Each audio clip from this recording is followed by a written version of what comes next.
sini ada satu kisah, cerita tentang anak manusia menantang hidup bersama,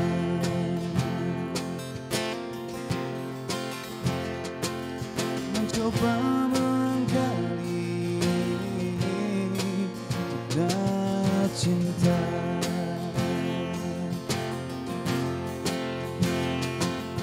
Tetes air mata mengalir di sela derai tawa. Selamanya kita takkan berhenti mengejar matahari.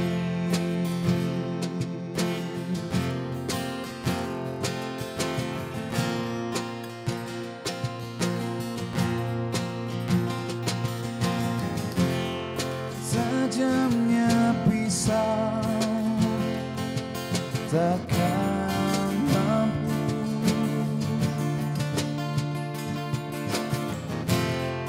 goyahkan cinta antara kita, menembus luar dan waktu,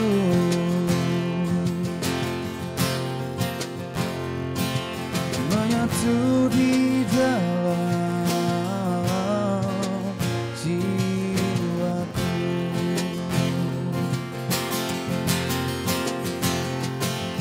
Tetes air mata mengalir di sela derai tawa. Selamanya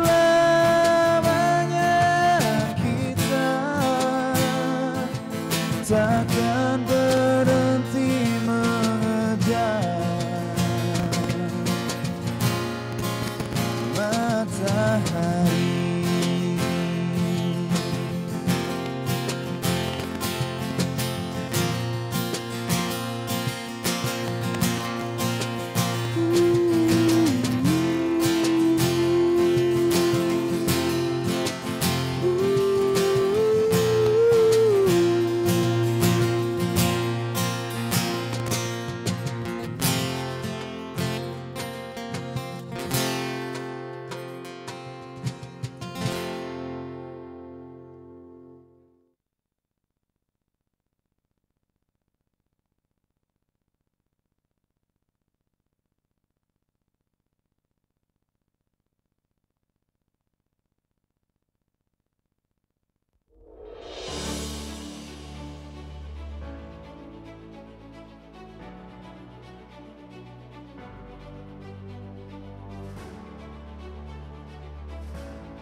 Memang masalah daripada campaign kita itu memang boleh dibilang kita ini masih dini dan awal ya, karena begini, mereka itu campaign itu sudah sampai di sekolah-sekolah.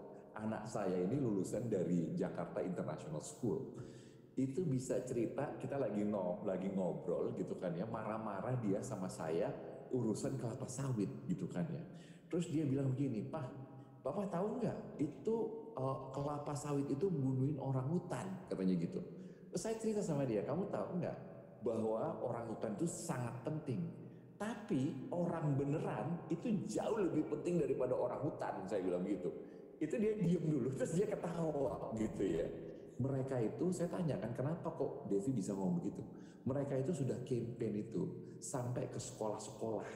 Sekolahnya bukan sekolah di Eropa, sekolahnya itu di Indonesia. Nah itu lewat Jakarta International School itu mereka sudah jalan. Jadi secara sistematis. Tapi karena jumlah orang di dunia ini tumbuh jauh lebih cepat daripada kepentingan Eropa, saya yakin bahwa yang kita punya ini mempunyai masa dan mempunyai waktu yang lebih besar. Tetapi saya setuju kepada Gapki, kalau kita tidak hati-hati gitu kan ya, ini harta pusaka ini akan juga hancur.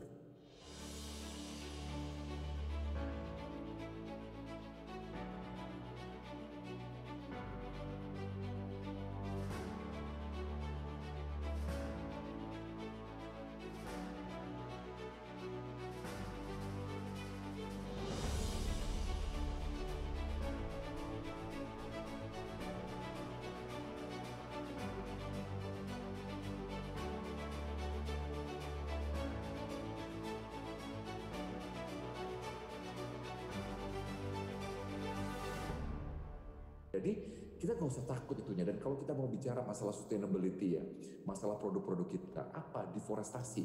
Ayo kita lihat. Sekarang kita lihat misalnya cara mereka menanam daripada soybean atau rapeseeds mereka.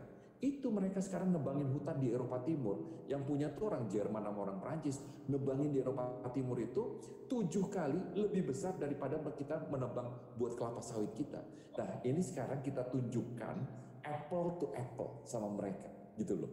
Nah kita hire konsultan sama konsultan. Apa kita mau bicara O2, penyerapan CO2, kita terapin sama-sama. Ini yang saya bilang bahwa kita nih sekarang kita ladenin mereka. Apa? Mereka mau ke WTO, tak layani ke WTO. Mereka macam-macam, tak tuntut di WTO. Itu yang kita bilang namanya offensive strategy.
Ini kalau saya lihat nih pagi ini ya, banyak banget ya berita-berita ya. Ketiban untung harga CPO naik, petani sawit diuntungkan. Wah, bagus nih kalau gini saya setuju. Tapi kalau lihat-lihat lagi bentar nih. Biofuel sawit ternyata tabir menutupi kerusakan alam. Loh, kok gitu sih? Ini ada lagi nih. Banjir dikarenakan perkebunan kelapa sawit. Duh, ini gimana sih? Oh, tapi bentar, ini ada kabar atau informasi berita ini. Ternyata di Eropa penelitian biofuel sawit atau biodiesel sawit itu mengurangi emisi gas rumah kaca. Duh, bingung nih pemirsa, bingung sampai saya kalau misalnya baca berita di handphone saya ini, bingung ini mana yang benar, mana yang salah. Satu sisi kalau buka ini di Twitter banyak banget ini kampanye-kampanye hitam tentang sawit yang katanya nggak berkelanjutan atau tidak dukung pelestarian lingkungan, merusak lingkungan. Tapi ada di satu sisi juga ya, ternyata ini sawit dikatakan ternyata menjadi kebanggaan Indonesia. Sebentar, sampai lupa ini mau sapa ini generasi sawit yang sudah hadir di sini. Halo, apa kabar semuanya? Wah, kalau saya ditonton sama anak-anak muda ini agak grogi nih saya, karena pastinya dari mereka ini dari segi pemahaman ini mungkin ya lebih pinter, lebih kritis dan lebih banyak informasi dibandingkan saya nih generasi-generasi yang agak old ini. Ini yang membuat anak-anak muda sekarang itu bisa dikatakan harus mikir 1000 kali ya untuk mendeklar diri mereka sebagai masyarakat atau juga orang yang pro sawit. Karena memang bukan tanpa alasan. Setiap hari buka handphone, berbagai sosial media, kampanye hitam terhadap sawit ini gak henti-hentinya. Mungkin tiap menit pasti ada aja ya dari LSM tetap terus mengatakan bahwa penyebab banjir, kerusakan lingkungan, deforestasi. Tapi di satu sisi dari pemerintah Indonesia juga sudah membantah apa yang dikampanyekan secara buruk tersebut mengenai sawit Indonesia yang sudah banyak sekali memberikan sumbangsi untuk negeri kita ini. Jadi kebanggaan karena Indonesia adalah raja sawit dunia.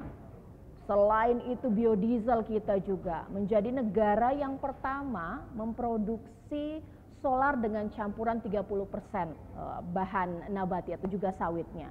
Nah, ini yang kemudian membuat kita nih betul.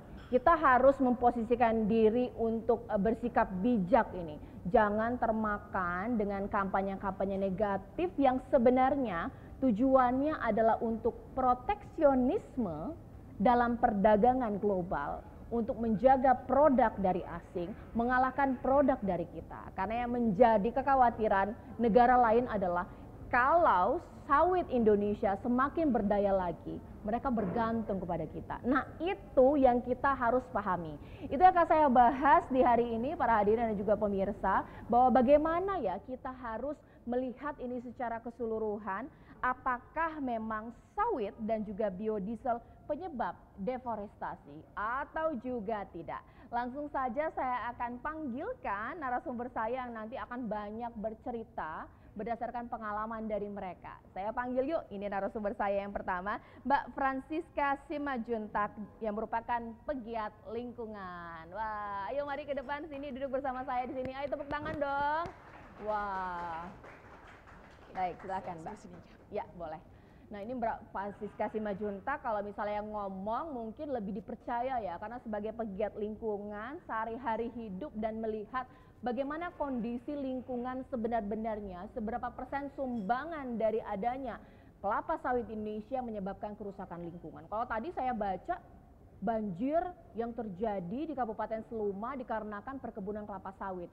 Di kota besar aja banjir sebenarnya, nggak ada itu pohon kelapa sawitnya, mungkin seperti itu ya. Dan sekarang saya akan langsung panggilkan ini narasumber saya yang kedua, Mbak Irma Rahmania yang merupakan Ketua Bidang Pemasaran Aprobi. Ya, mari kita berikan tepuk tangan, Mbak Irma. Baik. Nah, di sini cantik-cantik, waduh, bilangin diri sendiri cantik ya. Kita panggil dong salah satu laki-laki ini dari narasumber saya di sini. Ini mewakili generasi muda ya, Mas Lutfi Karisma yang merupakan koordinator komunitas generasi Sawit ID. Tepuk tangan. Ini bincang-bincang santai kita ini, tapi materinya nggak santai-santai juga, karena yang kita perangi ini adalah LSM besar yang terus memproduksi kampanye hitam mengenai sawit kita ya. Saya juga ada narasumber yang tersambung lewat sambungan Zoom. Di sini saya mau sapa dulu ya. Mas Jono Albar Burhan yang merupakan petani milenial sekaligus pengurus DPP Apkasindo. Mas Jono.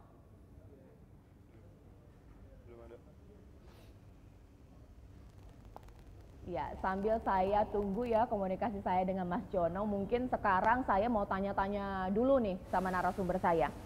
Mas Lutfi, Mbak Irma dan juga Mbak Francisca di sini, kalau saya ya tadi baca media sosial, baik saya searching di Google, lihat Twitter, saya tuh bingung nih mana yang benar. Jadi sebenarnya sawit kita berkelanjutan memberikan manfaat ataukah seperti yang digaungkan oleh kampanye negatif buruk-buruk semua, kayak nggak ada yang benar ini. Mungkin dari Mbak Irma terlebih dahulu.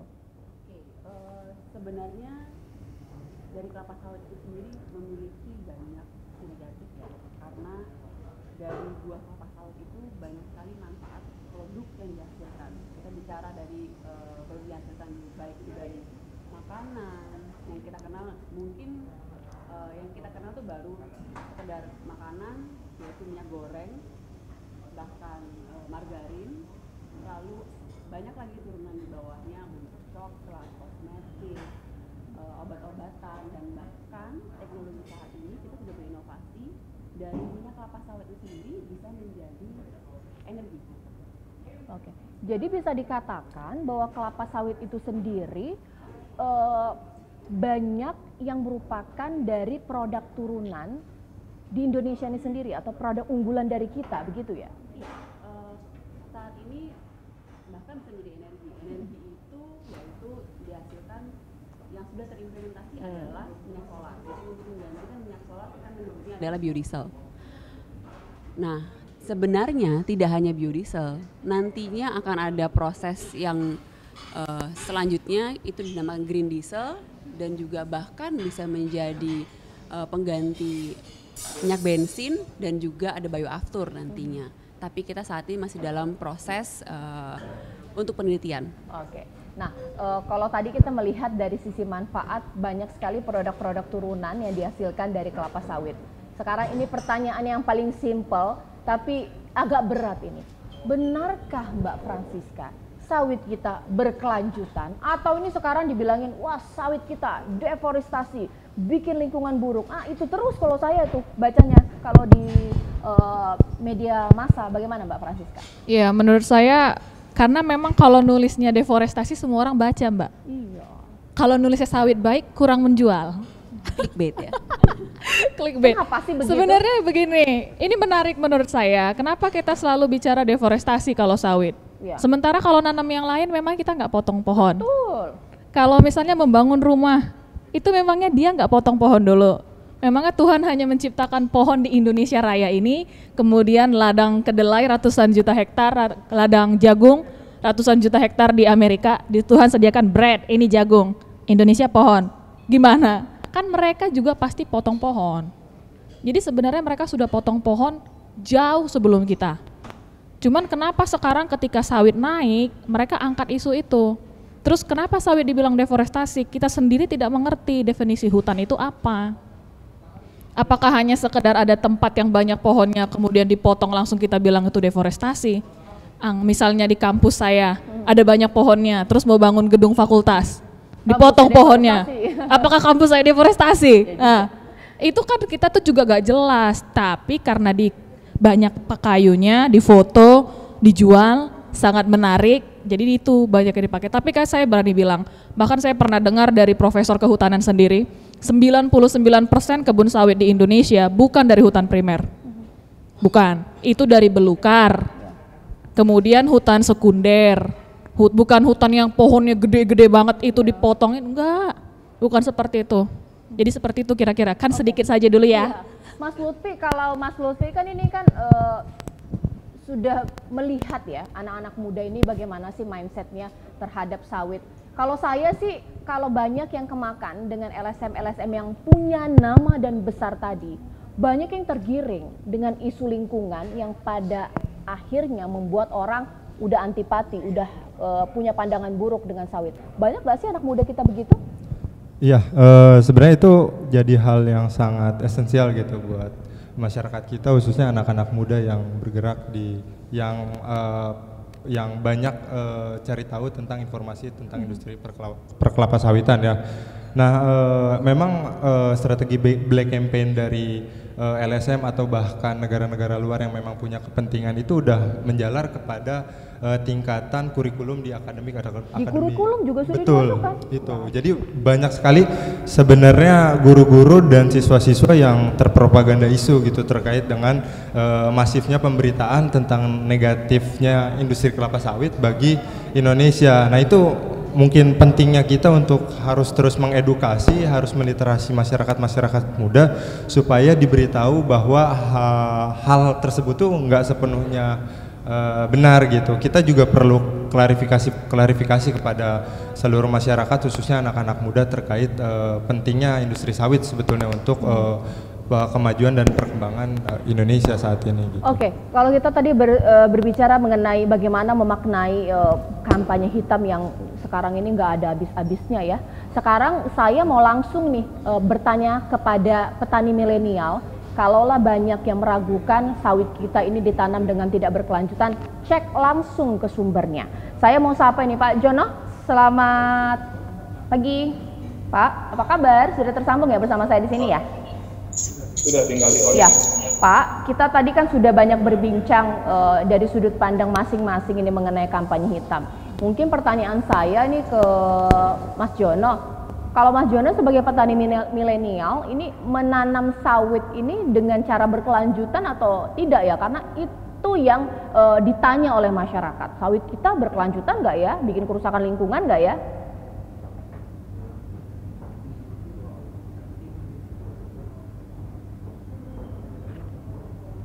Mas Jono.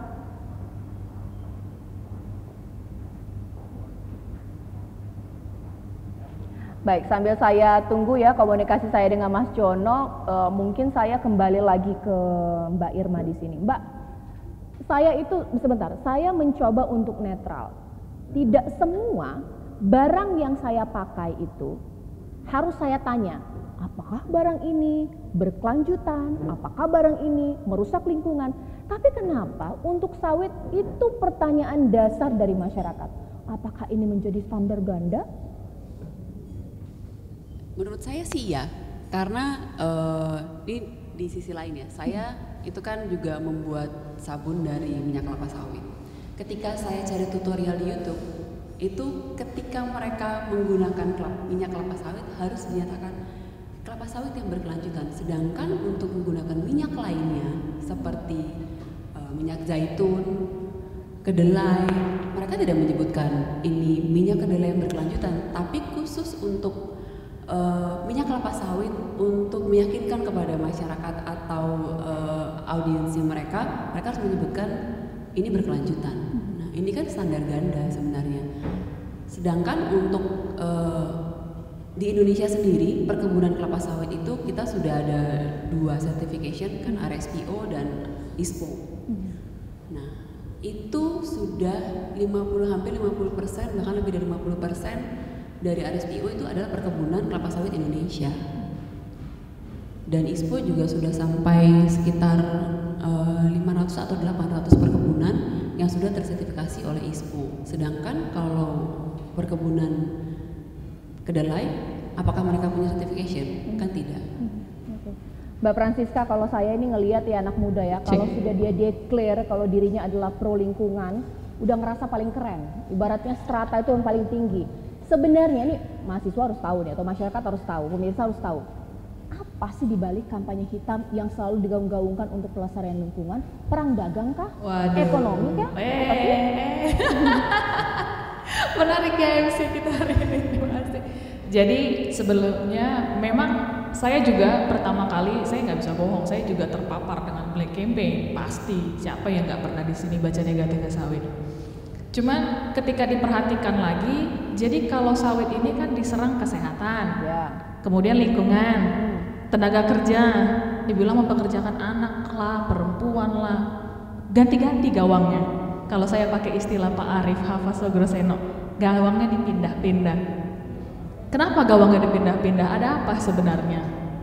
Ketika saya terus saya cari itu ya teman-teman mahasiswa, tugas kita itu di situ, kita harus cari. Ada apa sebenarnya? Saya cari, ketemu titik akhirnya, tet gitu. Oh, karena dia nggak bisa nanam sawit. Itu aja, dia bisanya nanam rapeseed atau bunga matahari, ya soybean yang tidak seproduktif atau seefisien minyak sawit.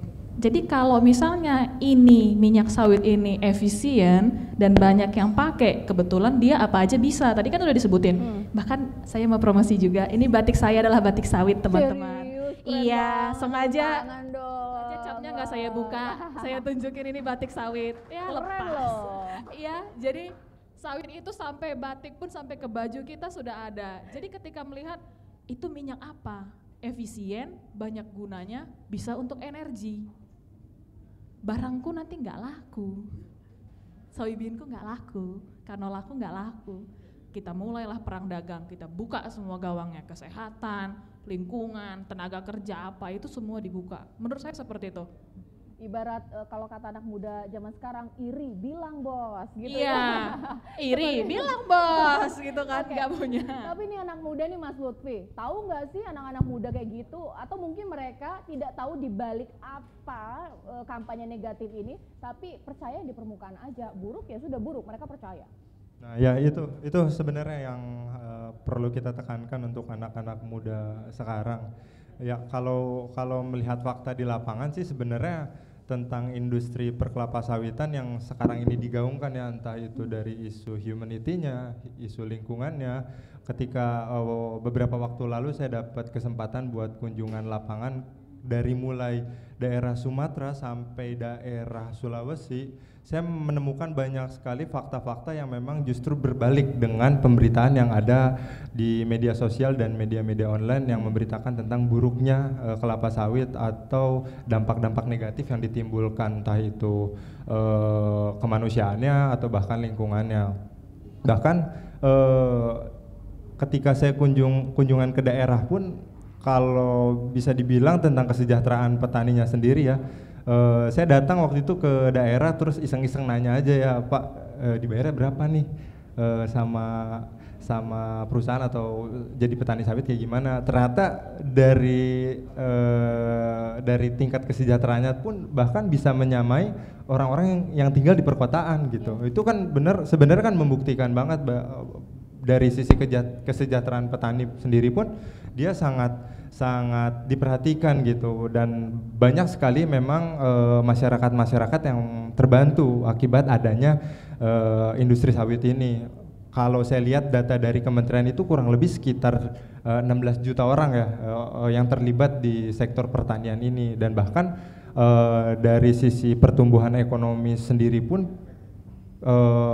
industri kelapa sawit ini salah satu penyumbang ekspor non migas terbesar ya di Indonesia, kurang lebih sekitar 13,50% gitu ya, atau menyumbangkan sekitar 300 triliun dari total PDB nasional. Itu kan sebenarnya jadi salah satu komoditas yang seksi banget gitu. Wajar kalau banyak negara-negara yang jadi kompetitornya kayak rapeseed oil, soybean sama sunflower atau canola itu jadi iri lah sama kelapa sawit. Untuk itu dia bikin strategi yang masif dan juga campaign-campaign yang memang sampai menjalar ke seluruh sektor gitu. Itu yang menyebabkan kita perlu berdiri di sini sama-sama sebagai anak muda untuk menginformasikan bahwa sebenarnya fakta di lapangan itu enggak selamanya gitu. Jadi emang kita juga perlu mengkaji betul lah gitu sebagai anak muda, bener nggak nih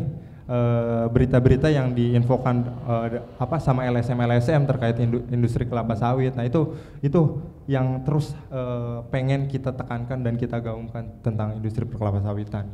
Tapi pernah ada selentingan waktu Mas Lutfi benar-benar memproklamirkan diri sebagai generasi sawit, sempat ada cibiran-cibiran, kamu Lutfi dukung bumi rusak, sempat kayak gitu nggak sih Mas Lutfi? Itu pasti ada. Cuman kita juga berusaha sekooperatif mungkin ya dalam menceritakan tentang industri kelapa sawit, karena supaya orang juga, kita juga nggak apa ya, ibaratnya nggak memperlihatkan keberpihakan, tapi kita lihat dari sisi keuntungan dan manfaatnya itu seperti apa gitu. Iya. Jadi memang sawit ini tidak hanya kita bisa lihat bahwa menjadi sumber ekonomi atau dari sisi ekonomi atau juga pemanfaatan ekonomi, tapi ini juga jadi kebanggaan. Coba, kenapa masyarakat Indonesia nggak bangga ketika Indonesia menjadi raja sawit dunia? Bahkan menjadi negara pertama yang memproduksi biodiesel sawit. Nah, mungkin saya ke Mbak Irma sendiri. Itu kok bisa seperti itu ya kita? Ini menjadi kebanggaan yang luar biasa pastinya ya? Ya, jadi untuk biodiesel sendiri itu kita mulai dari 2006 sebenarnya. Itu awalnya adalah idenya kenapa kita mencanangkan biodiesel, salah satunya adalah untuk penyerapan tenaga kerja yang lebih banyak tentunya, dan juga untuk kembali lagi ke perdagangan Indonesia, karena saat itu perdagangan Indonesia sempat defisit dan kita mau menaikkan kembali dengan salah satunya menambahkan nilai dari kelapa sawit menjadi energi, yaitu biodiesel. Nah, di start itu mandatori Indonesia dari tahun 2008 kita mulai start produksi dan mensuplai ke beberapa industri bahan bakar. Jadi kita mensuplai salah satu ke Pertamina, Shell, Exxon saat ini, dan banyak lagi. Jadi sekarang kalau misalkan kita nih beli minyak solar di SPBU contohnya, itu sudah ada campuran biodieselnya 30%. Jadi 30%-nya itu ada dari minyak kelapa sawit, lebih renewable dan biodegradable serta ramah lingkungan. Sebentar Mbak, ini kalau saya sebut itu perusahaan-perusahaannya ini perusahaan-perusahaan besar internasional. Katanya benci, kok pakai? Ini gimana sih? Bingung aku tuh. Jadi sebenarnya itu adalah mandator dari pemerintah. Jadi pemerintah mewajibkan semua minyak solar yang beredar di Indonesia harus di blending dengan biodiesel. Tapi kalau internasional banyak permintaan tidak? Internasional saat ini sebenarnya banyak permintaannya ya. Permintaan, tapi kita kembali lagi, kita banyak hambatan perdagangan, contohnya di Eropa dan Amerika sekarang kan kita lagi ada hambatan perdagangan tuh karena anti dumping dan anti subsidi. Nah, tadi sudah sempat dinyatakan oleh Pak Menteri kan, kita akan maju ke WTO untuk itu, jadi kita akan tetap fight. Nah, ini kebanggaan untuk Indonesia, kita tuh mesti bangga karena Indonesia tuh pertama kali yang mencampurkan campuran terbesar yaitu 30%. Di belakang kita ada Malaysia yang juga produsen kelapa sawit. Dan saat ini Malaysia baru mencampurkan 10% saja. Rencananya akan 20%, tapi masih dalam wacana, mungkin dalam beberapa tahun ke depan akan maju ke 20%. Jadi Indonesia saat ini 30% dan sudah firm dari tahun 2020. Oke, kalau Mbak Francisca nih, kalau saya bacakan ya berdasarkan penelitian menurut European Commission bahwa biodiesel sawit ini mengurangi emisi gas rumah kaca.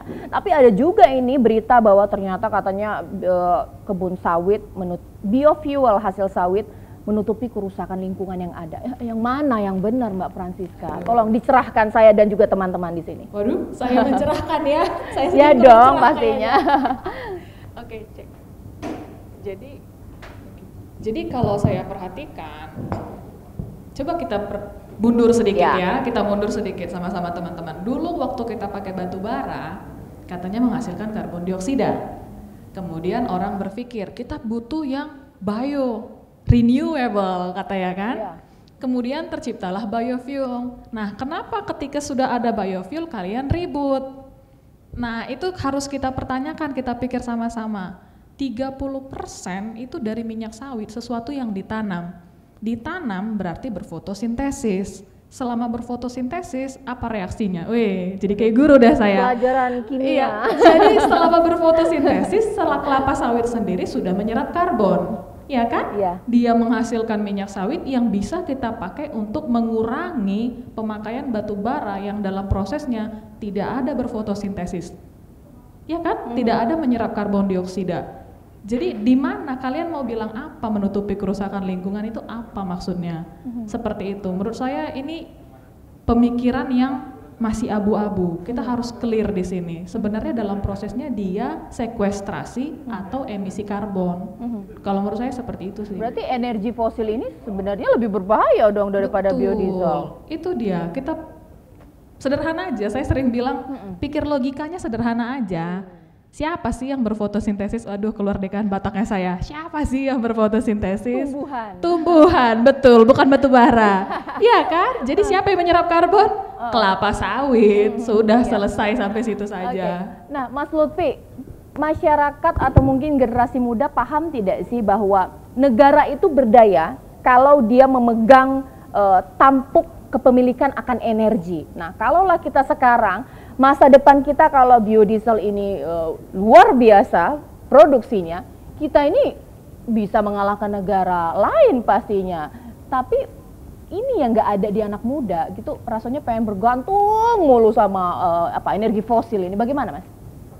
Iya, sebenarnya apa ya, munculnya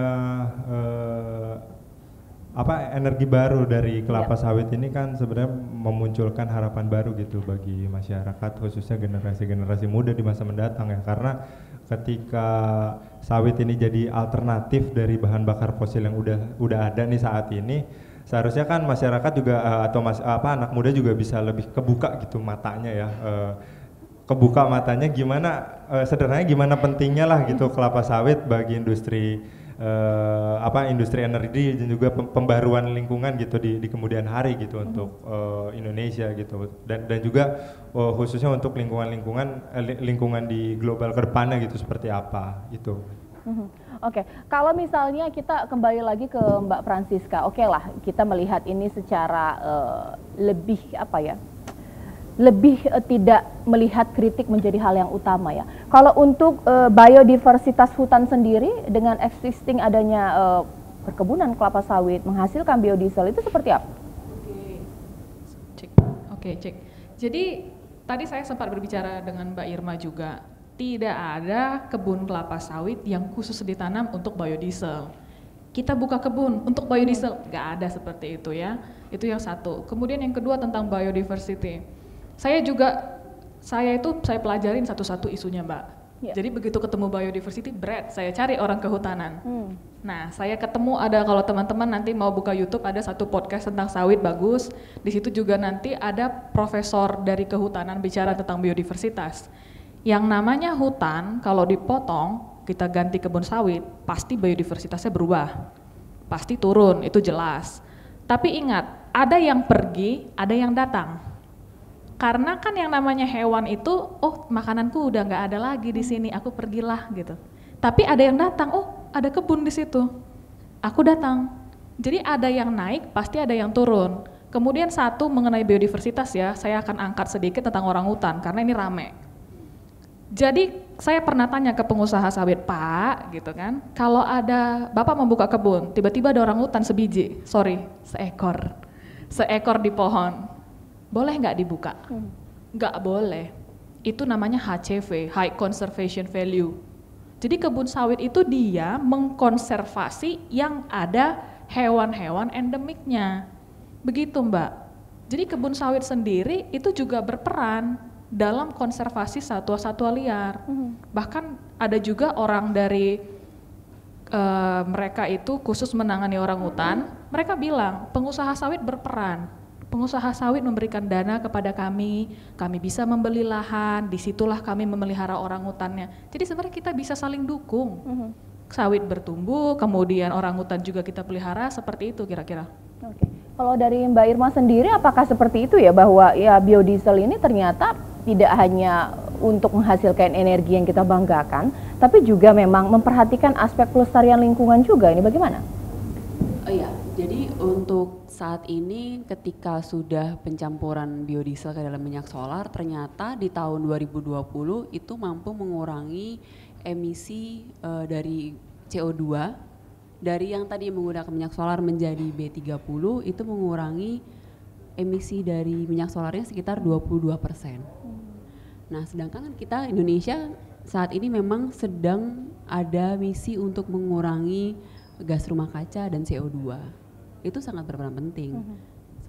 Oke. Kalau dari Mas Lutfi, kalau misalnya orang ngelihat biodiesel sawit ditarik turunan, bikin banjir, bikin potong-potong pohon, bikin orang hutan mati, itu kan semua orang narik sehingga kemudian nggak ada garis yang positif. Nah, ini juga ada di anak muda saat ini ya, bahwa apapun ketika ada ujung-ujung namanya sawit, label itu susah banget ini. Kenapa sih? Ya mungkin karena itu apa ya, propaganda isu mungkin yang udah disebarluaskan oleh LSM yang udah kuat banget gitu dengan sokongan-sokongannya menyebutkan bahwa kelapa sawit itu memang negatif dari awal, sehingga stigma yang dimunculkan oleh mahasiswa-mahasiswa untuk khususnya generasi-generasi muda itu memunculkan perspektif negatif gitu terhadap industri perkelapa sawitan. Padahal kalau saya lihat sendiri nih data yang dibuka dari pemerintah tentang program mandatory biodiesel, mungkin nanti Mbak Irma bisa ngejelasin. Cuman saya kemarin sempat searching ya terkait dengan program mandatory biodiesel B20 dengan campuran 20% minyak sawit dan 80% bahan bakar solar pada tahun 2019, dan B30 minyak sawit dan 70% bahan bakar solar pada tahun 2020 dari data KLHK yang baru aja saya cari. Justru deforestasi di Indonesia pada tahun 2019 sampai 2020 menurun hingga 75%. Nah itu yang perlu diinformasikan gitu terkait khususnya stigma-stigma yang muncul di generasi muda ya saat ini terkait dengan bahwa sawit itu memunculkan isu lingkungan yang tidak baik, khususnya pembabatan hutan gitu menyebabkan deforestasi. Nah itu kalau kita ngebuka data lagi ya kenyataannya justru malah deforestasi kita dari tahun sebelumnya hingga tahun ini berkurang gitu. Itu kan sebetulnya jadi bukti konkret bahwa data-data yang disebarluaskan oleh LSM itu tidak berdasarkan gitu. Itu yang jadi penguat kita gitu untuk menyebarluaskan informasi ini. Oke. Kalau Mbak Francisca sendiri, saya tuh sampai sekarang masih agak bingung ya. Kenapa Mbak Francisca dengan mindset yang seperti ini bahwa sawit banyak sekali sisi positif yang tidak diketahui oleh masyarakat lainnya, bahkan juga LSM asing. Sementara LSM asing yang kampanye negatif itu melihat dari sudut pandang negatif. Ini kok bisa mereka dengan sudut pandang seperti itu ketika mereka penelitian di lapangan pakai sudut pandang apa sih? Apakah mengcapture satu isu terus kemudian overgeneralisasi atau bagaimana? Oke, that's a good question. Jadi kalau saya melihat banyak sekali saya lihat mereka hanya ngambil per sampel. Kita nggak bisa naif juga, yang jahat pasti ada, yang nakal pasti ada. Tapi jangan karena yang nakal yang sedikit-sedikit ini, yang tadi 16 juta ya kamu bilang, saya lihat yang terakhir 22 juta. 22 juta orang yang bekerja di industri sawit itu jadi terganggu kan seperti itu. Dan semua ini kan kita menikmati hasilnya sawit ini gitu. Apa yang terjadi dengan klaim-klaim yang black campaign di luar sana? Satu, menurut saya mereka, kalau dosen saya bilangnya terlalu bersemangat.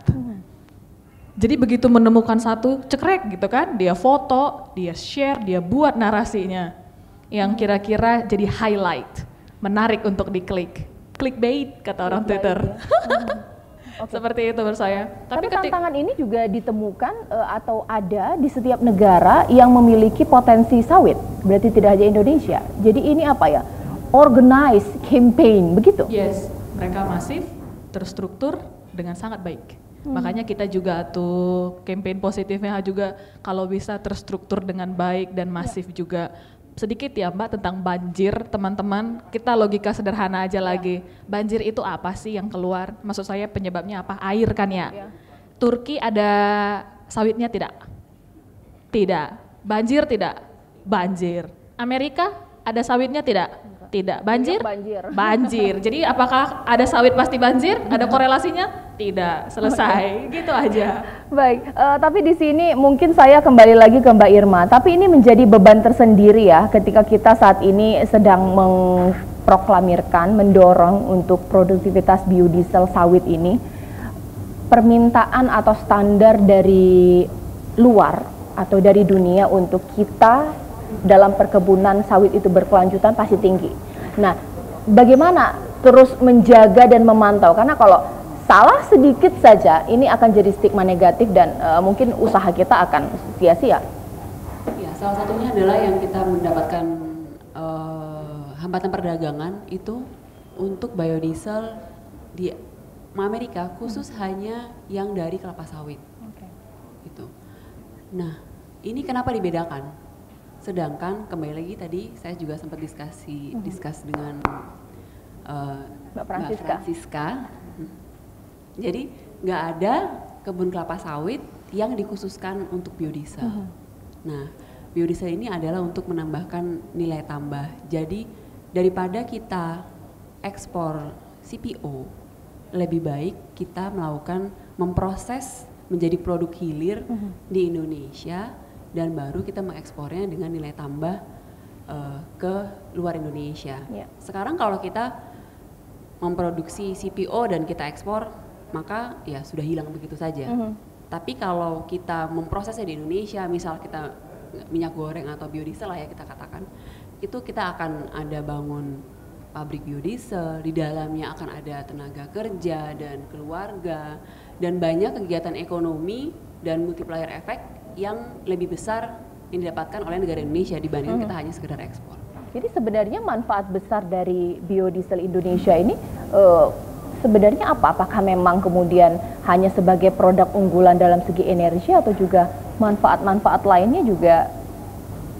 Dari energi ya, dan saat ini di tahun 2020 dengan kita ada biodiesel B30 itu kita sudah sempat stop untuk impor minyak solar karena kita udah jadi net importer bahan bakar sejak 2006 yang sedangkan sebelumnya kita itu memiliki minyak dunia yang sangat besar, kita bahkan dulu ekspor dan sekarang kita net importer.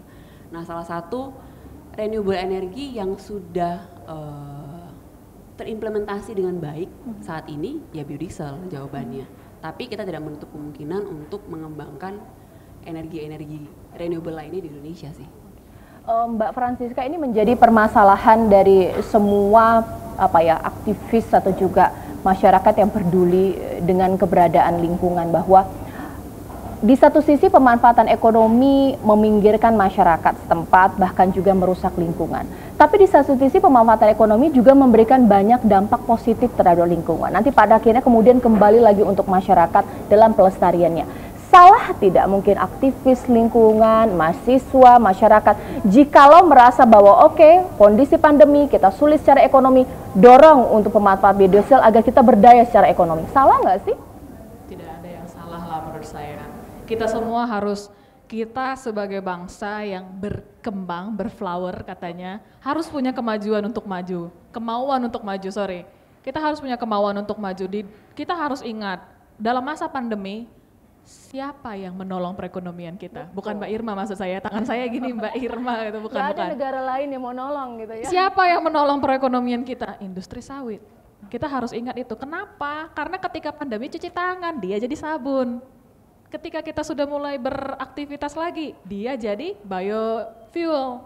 Jadi dia itu semuanya bisa membantu kita. Jadi tapi itu dia, selalu aja dibilang isu lingkungan. Saya mikir kadang-kadang, saya yang kayak gini apa tidak cinta lingkungan?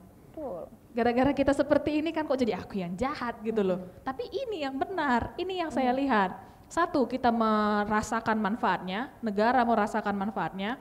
Yang kedua, jelas membangun masyarakat sekitar kebun, ya kan? Yang ketiga, industrinya pun berkembang, bisa jadi batik lagi, saya promosi. Bisa jadi batik, bisa jadi bahan-bahan yang lain, itu semuanya memajukan kita, menurut saya seperti itu. Tidak ada yang salah, begitu Mbak.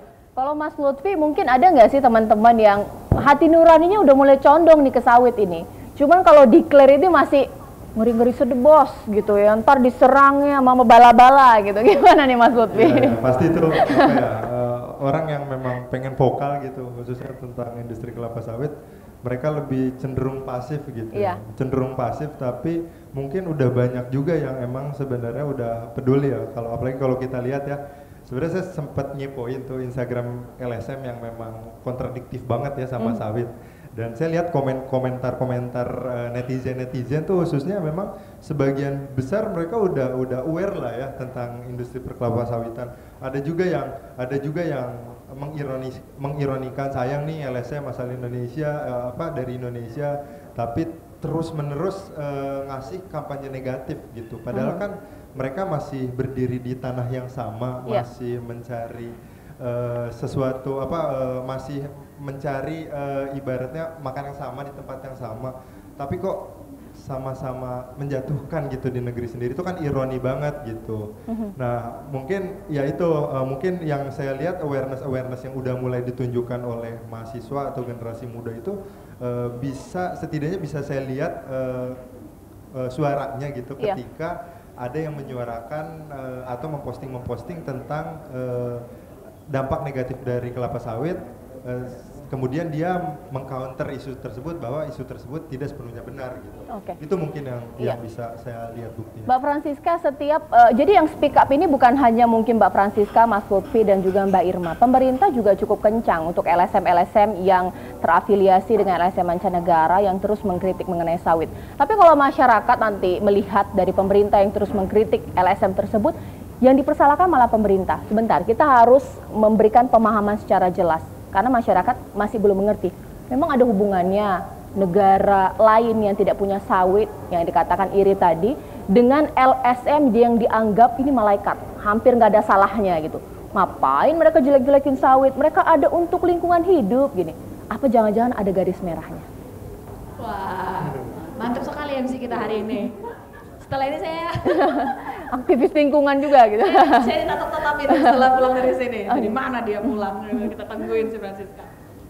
Itu kalau antara satu, memang kebanyakan salah satunya ya yang paling keras berbicara itu kan buatan luar negeri, made in luar negeri, bukan. Terus itu satu, kemudian yang kedua, saya juga pernah lihat salah satu LSM yang anti sawit ini, ternyata mereka dilarang ya di satu negara lain di India, ternyata mereka dilarang. Kenapa? Karena dianggap menghambat perkembangan negara sama India gitu. Jadi kalau pertanyaan MC tadi, apakah ada benang merah? Wah, itu nanti kita di sini jadinya gosip nih. Kalau menurut saya seperti itu, tapi yang jelas teman-teman, isu-isunya di luar sana, memang teman-teman kita yang anti sawit itu mendapat support. Bolehlah kita kritis juga, tidak hanya kepada sawit, tapi siapa yang memproduksi berita itu juga kita lihat dulu ya pastinya ya, secara holistik. Kalau saya sih lebih ke ini, coba kita kadang-kadang merenung gitu loh, bahwa beneran ada yang sejahat itu. Iya. Buka sawit lingkungan, buka sawit tenaga kerja, buka sawit kesehatan, buka sawit apalagi tadi saya bilang, saking banyaknya saya sampai lupa. Pekerja anak. Pekerja anak. Terus saya mikir, itu saya pertama kali titik balik saya, apa iya sejahat itu? Apa ada sesuatu jangan-jangan di balik ini? Plot twist katanya. Plot twist. Oke, sebenarnya tapi dari semangat nasionalisme dari biodiesel sawit ini apa sih dari aspek ekonomi? Karena ini yang paling penting ini, bahwa kita punya harapan ini Indonesia berdaya secara energi dari biodiesel sawit.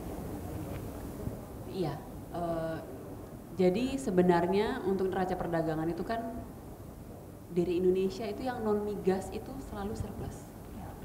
Tapi yang negatif adalah dari migas. Nah, untuk menolong itu apa? Kita harus mengganti dari yang migas negatif ini, kita harus menjadikan dia positif. Makanya kita tuh punya sumber energi yang kaya di Indonesia, yaitu kita punya kelapa sawit yang sangat besar di Indonesia. Nah, kita butuh generasi muda ini seperti yang ada di sebelah kanan saya ini lebih banyak lagi, supaya kita bisa, saya tuh punya mimpi sebenarnya, jadi asik ya. Jadi saat ini kan baru biodiesel, sedangkan dari kelapa sawit itu bukan hanya bisa jadi biodiesel aja, tapi bisa jadi green diesel, bisa jadi green gasoline, green aftur. Jadi nanti sebenarnya bisa tergantikan semua energi fosil ini dengan minyak sawit. Gitu. Nah, apabila kita udah bisa bikin green aftur lah gitu, nah nanti tuh kita bisa tuh jadi hub untuk negara-negara sekitar, pesawat semua bisa dari Indonesia, bisa landing di Indonesia. Wah, tapi sebenarnya kalau dari Mbak Irma sendiri, bentuk dukungan apa sih yang sebenarnya diinginkan dari generasi muda?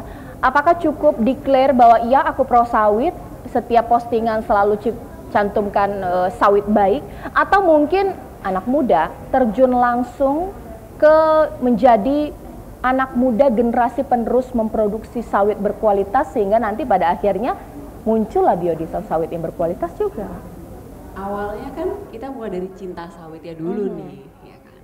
Baru nanti ketika sudah ada kecintaan dan sudah bangga akan sawit Indonesia, baru kita pasti akan berpikir dong, kita bisa berbuat apa dengan sawit, kita bisa berbuat apa dengan kekayaan Indonesia ini.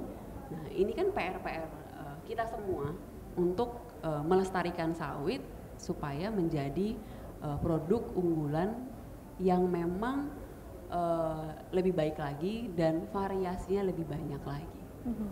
Kalau dari Mbak Francisca sendiri, seberapa pentingnya sih generasi muda ini terlibat aktif dalam existence dari sawit itu sendiri? Apakah mereka sebagai pemerhati saja, sebagai pendukung di media sosial saja cukup, atau lebih dari itu? Yang pertama, kalau saya lihat seberapa penting, jawabannya sangat penting. Ya. Satu. Terus yang kedua, bagaimana perannya? Untuk saat ini memang yang paling pertama kita urgent ya di medsos. Iya. Bener gak sih? Betul sekali. Aku tuh kalau di medsos itu dukung sawit, saingan yang anti sawit tuh kayak lalat gitu loh, Bala-balanya gitu, banyak rame. ya. Bala kita mana nih? Bala-balanya banyak ya. Temannya mana gitu kan. Cuman itu dia, memang ada yang bilang, kak aku dukung sawit, tapi belum siap dijudge sama lingkungan. Iya, Ada yang itu gitu, dia ada yang tuh. gitu. Nah perannya, harapan saya yang paling pertama, gak usah pun kalian ribut-ribut di medsos, saya dukung sawit, minimal dari dalam hatimu terpikir sawit itu baik, itu aja lah dulu. Yang kedua, ini sawit ini mulai dari kebunnya sampai industrinya besar, dia bisa menyerap tenaga kerja. Jadi teman-teman, ini juga suatu kesempatan, apa bahasa Inggrisnya, chance buat kita, harus banget ya bahasa Inggris, maaf ya. Jadi ini sebuah kesempatan buat kita semua juga untuk terlibat di industri sawit. Kita tunjukin, ini tanaman yang bisa ditanam di negaraku, di tempatmu nggak bisa, mulai dari di kebunnya sampai ke bajuku, sampai ke pesawatmu, kan aftur ada ya Mbak ya? Iya. Sampai ke pesawatmu dia ada gitu. Kalau saya sih gitu, harapan saya ke depannya anak-anak muda, karena memang kan sekarang bapak-bapak yang umur 40-50 tuh 20 tahun lagi giliran kita. Jadi teman-teman, mari cari yang benarnya apa, kemudian yang kedua ikut langsung ke industrinya. Tapi yang pertama cari dulu lah yang benarnya, gitu menurut saya Mbak. Oke. Kalau Mas Lutfi sendiri kan sudah bersama-sama dengan komunitas ini ya, Generasi Sawit ID, untuk melihat langsung, terjun langsung ke lapangan, lihat kebun sawitnya seperti apa. Jangan merasa pintar hanya karena baca baca di sosial media. Kayak udah paling tahu, kayak profesor kadang-kadang ya, padahal belum pernah ngelihat kebunnya seperti apa. Ngelihat tidak mungkin, mahasiswanya, oh gini ternyata bagus kok. Ada yang kayak gitu nggak sih? Ya makanya ada yang ekspektasi mereka atau bayangan mereka sebelum pergi ke perkebunan kelapa sawit ini kan apa ya, ngelihatnya bahwa yang cerita di lapangan itu kan bahwa dampak lingkungannya itu kan jadi ngebikin apa ya, satu lingkungan tersebut nggak bagus lah, nggak produktif gitu. Tapi ketika melihat di lapangannya, interview langsung sama petaninya, mereka kayak yang ternganga gitu. Oh ternyata seperti ini gitu. Terutama pada tingkat kesejahteraan petaninya ya, itu yang jadi bayangan mereka ketika pertama kali mereka mengunjungi tempat tersebut. Makanya sangat ironi banget nih kalau misalkan nanti pada akhirnya misalkan Indonesia tuh kalah dalam persaingan komoditas dagang, khususnya minyak nabati ya.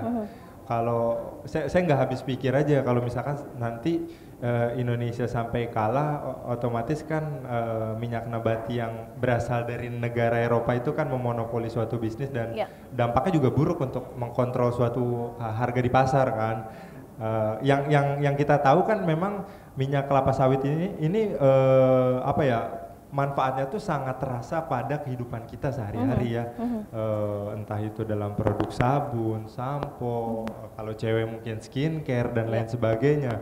Nah sekarang coba kita bayangkan kalau minyak sawit itu habis nggak ada gitu, sehingga kita harus mengimpor minyak nabati. Bisa dibayangin nggak harga yang ada di pasaran itu melonjaknya pasti tajam banget, ya kan? Kalau kita lihat aja nih sekarang pergi ke supermarket, terus ngelihat harga minyak kelapa yang berasal dari sawit dengan minyak kelapa yang memang bersumber dari yaitu yang produk-produk turunan Eropa itu tuh kan harganya jauh banget kan. Sekarang semua barang diganti sama produk-produk turunan yang tadi saya bilang soybean, sunflower dan lain sebagainya. Bisa kebayang nggak harga-harga di pasaran bakalan melonjak seperti apa dan masyarakat kita khususnya nanti bakalan teriak seperti apa gitu ketika harga udah naik. Kebayang tuh saya lagi nge-tweet teriak-teriak sawit jahat padahal makan pisang goreng minyaknya minyak sawit. Minum coklatnya dari sawit. Itu benar, itu kejadian itu. Oh, kejadian. Waktu saya bilang, kan saya sering tuh di IG saya Iya, share iya. kebaikan sawit, terus dia gini sih di mobil, kamu itu dukung-dukung sawit emangnya mau membuat bumi ini makin panas, kata saya bingung. Ya udah, saya bilang gak usah makan gorengan. Saya langsung gituin aja. Terus saya bilang gimana ya, katanya gitu. Ya udah beres omongan kita. Sesimpel itu ya. Oke, karena tadi saya sempat sudah memperkenalkan Pak Jono untuk oke lah, kita langsung lihat ke lapangan mewakili atau diwakili oleh Pak Jono supaya apa ya, tidak ada lagi keraguan dari para pemirsa dan juga mahasiswa yang menyaksikan acara ini tentang sawit itu ditanam di Indonesia sudah dengan prinsip berkelanjutan. Pak Jono, sudah mendengar suara saya dengan jelas ya Pak ya? Sudah, halo, selamat Ya. pagi semua. Pagi, Pak bolehlah dijelaskan karena ini masih jangan-jangan masih ada pemirsa dan juga peserta atau juga mahasiswa yang ada di sini masih bertanya-tanya ini, benar nggak sih sawit di Indonesia ditanam dengan prinsip berkelanjutan, tidak merusak lingkungan? Ini bagaimana Pak Jono? Ya, pertama-tama saya mohon maaf dulu karena ada sedikit mungkin miskomunikasi di awal ya. Jadi saya mohon maaf tidak bisa berkontribusi secara penuh dalam agenda kita hari ini. Cuma saya akan usahakan maksimal mungkin. Terima kasih banyak Mbak dan para pembicara yang luar biasa dan penyelenggara, terima kasih banyak. Jadi terkait dengan pertanyaan tadi, bahwa ini menjadi salah satu pertanyaan yang paling penting yang saya terima. Kelapa sawit itu kalau kita baca di internet, deforestasi, buruk, tidak baik bagi lingkungan, tidak baik bagi petani. Tunggu dulu, saya sendiri adalah petani kelapa sawit, jangan sembarang berbicara Anda. Gitu. Bahwa sebagai petani kelapa sawit kita sangat diuntungkan dengan adanya kelapa sawit. Dan teman-teman yang ada di luar provinsi yang notabene kelapa sawit pun sangat diuntungkan dengan adanya kelapa sawit. Kalau kita berbicara tentang sustainability, sekarang untuk membuka lahan baru, perusahaan sekarang sedang dilarang dengan adanya program moratorium. Jadi perusahaan tidak bisa menerbitkan HGU baru atau membuka lahan baru itu sekarang sedang tidak bisa. Nah, untuk petani kelapa sawit, bagaimana cara kita untuk membuka lahan baru sekarang? Untuk petani kelapa sawit masih bisa. Cuma caranya biasanya petani itu kan pembukaan itu skalanya bukan skala major ya, dia paling 2 hektar, 4 hektar, bukan seperti itu. Dan proses pembukaan lahannya itu ya kita sekarang sudah modern, menggunakan alat berat, lalu di land clearing, dan tidak ada lagi proses bakar membakar karena semua hal itu sudah ada regulasinya sekarang yang sangat ketat. Dan seperti yang kita pun sendiri yang di Aktasindo, kita mendorong kepada petani-petani hingga ke kabupaten dan kecamatan untuk melakukan proses penanaman dengan cara yang sustainable, dilarang membakar. Nah, itu sangat kita tegaskan di sana. Nah, itu menjadi suatu hal yang fundamental, Mbak, mengenai bagaimana cara kita sebagai generasi muda, sebagai generasi kedua. Saya sendiri adalah petani kelapa sawit. Banyak teman-teman saya pribadi yang berkata kepada saya sendiri, Jono, kamu itu udah S2 sampai ke luar negeri, kenapa balik ke Indonesia jadi petani? Loh, jangan salah, petani itu keren. Petani itu kita menjadi pahlawan Indonesia, pahlawan devisa. Benar tadi kata salah satu narasumber, sawit menjadi salah satu penyelamat ekonomi Indonesia di kala pandemi di awal tahun 2020. Jika tidak ada sawit, maka kontraksi ekonomi akan semakin menjauh. Dan itu semakin parah untuk kita semua. Jadi ini menjadi suatu hal yang sangat penting bahwa kita sebagai generasi muda harus bersama-sama mendorong bahwa kelapa sawit itu menjadi hal yang sangat luar biasa, anugerah emas hijau Indonesia yang harus kita banggakan. Karena negara luar sangat menjelek-jelekan kelapa sawit karena mereka tidak bisa menanam kelapa sawit. Kalau mereka bisa menanam kelapa sawit, maka mereka akan mengatakan sawit hebat, soy oil yang jelek. Itu. Karena mereka tidak bisa menanam kelapa sawit. Kelapa sawit hanya bisa ditanam di negara tropis, tidak bisa ditanam di tempat musim. Jadi di Indonesia itu sangat cocok. Mereka tidak bisa bersaing dengan tanaman kelapa sawit, tidak bisa menanam kelapa sawit, dengan harga dan produksi kelapa sawit pun mereka tidak bisa bersaing. Karena kelapa sawit dalam 1 tahun bisa memproduksi 4 ton minyak, teman-teman. Dibandingkan dengan minyak nabati lain yang paling produktif, yaitu adalah minyak sunflower yang rapeseed yang bisa memproduksi hanya 660 kilo per tahun. Luar biasa kan? Dan kita berkata gorengan tadi seperti salah satu narsum tadi. Ini juga menjadi salah satu poin penting yang selalu saya bawa, Mbak. Saya setuju banget. Saya selalu mengatakan kepada mereka, kalian sekarang beli gorengan, itu menjadi penopang kalian di akhir bulan. Saya sering bilang kayak gitu ke teman-teman. 1.500 harga gorengan itu murah banget. Bayangkan, kalau misalnya nggak ada minyak kelapa sawit, kalian harus memberi gorengan seharga 10.000 satu buah. Tempe goreng 10.000. Mau nggak kalian beli gorengan 10.000? Loh, kenapa kok bisa kayak gitu? Ya iyalah, minyaknya diganti dengan olive oil untuk goreng-gorengan kalian. Ya iya, biaya produksi kan naik. Nggak mungkin ini yang penjual gorengan mau rugi. Modal aja 7.000, masa jual 2.000 kan nggak mungkin. Oh iya begitu ya, itulah luar biasa kelapa sawit. Sekarang biosolar juga seperti itu, B30. Kita harus dukung itu, karena kalau misalnya tidak ada biosolar, tidak ada pencampuran kelapa sawit di sana, maka kita akan semakin banyak mengimpor solar.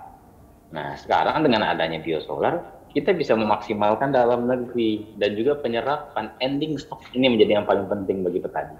Ending stock dari CPO semakin menurun sehingga meningkatkan harga TBS kelapa sawit petani, dan terbukti saat ini. Itu Mbak, terima kasih banyak. Jadi ibaratnya kalau nggak ada minyak sawit, goreng ikan pakai minyak zaitun bangkrut langsung. Nggak bisa Mbak, saya udah pernah nyoba goreng telur pakai minyak zaitun, kering minyaknya. Karena kan saya kalau ngegoreng kan minyaknya harus gede-gede biasanya, karena pakai minyak sawit kan. Saya coba tuh pakai minyak zaitun, waduh gosing. Karena memang titik panasnya, ini teman-teman hebatnya minyak sawit ya, ada, jadi kalau air kan namanya titik didih, kalau minyak itu namanya titik bakar. Nah minyak sawit itu salah satu keunggulannya, titik bakarnya cukup tinggi, jadi kalau goreng french fries, aduh kentang goreng, kalau goreng kentang goreng pakai minyak sawit itu crunchy, karena apa? Di suhu tinggi dia nggak terbakar, tapi ketika kita pakai minyak yang lain di suhu tinggi dia terbakar.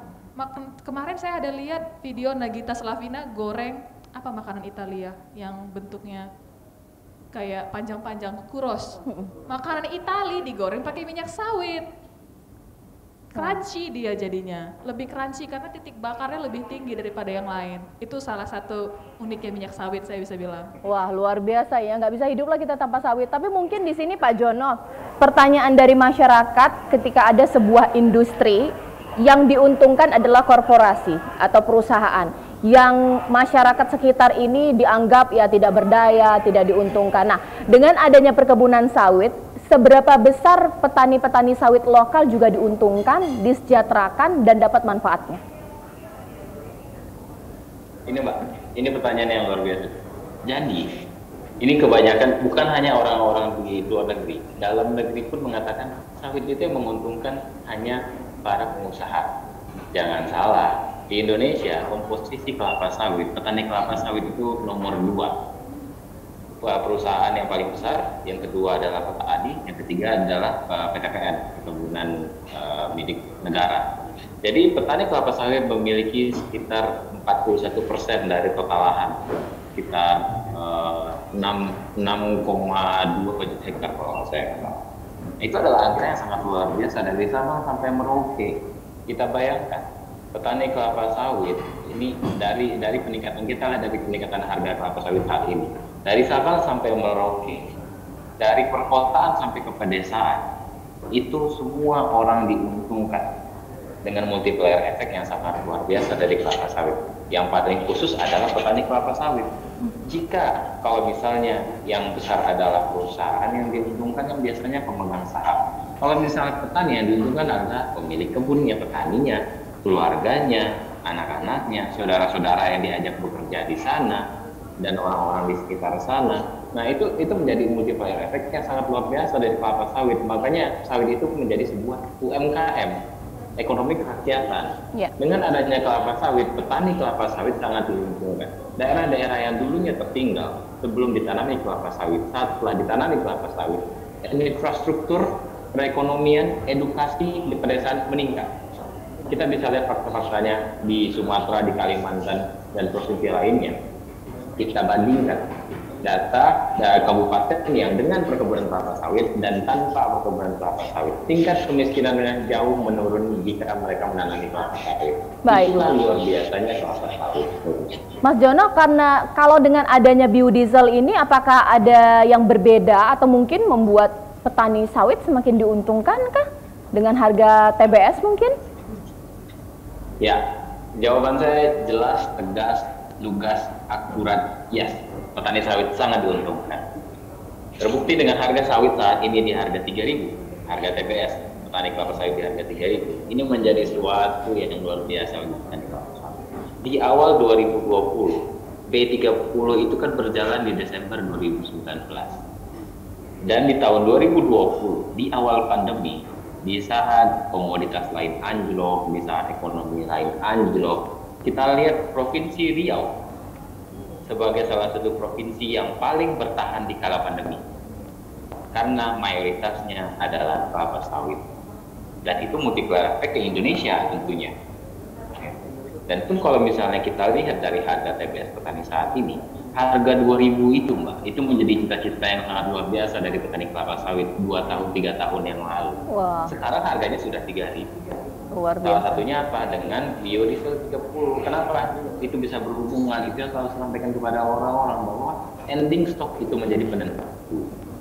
Itu menjadi kembali lagi kepada hukum ekonomi, supply and demand. Permintaan meningkat, stok menipis. Karena kita juga gunakan di dalam negeri.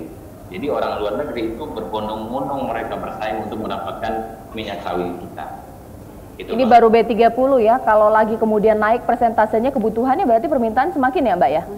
Oke, nah sekarang ini saya kalau misalnya nanya sendiri, ini nggak minta bantuan dari teman-teman, ini peserta yang ada di sini, saya juga sekarang akan buka sesi tanya jawab ini. Apakah mahasiswa yang ada di sini sudah ada pertanyaan yang ingin ditanyakan kepada setiap narasumber, mulai dari Mbak Irma, Mbak Francisca, Mas Lutfi, dan juga Mas Jono di sini.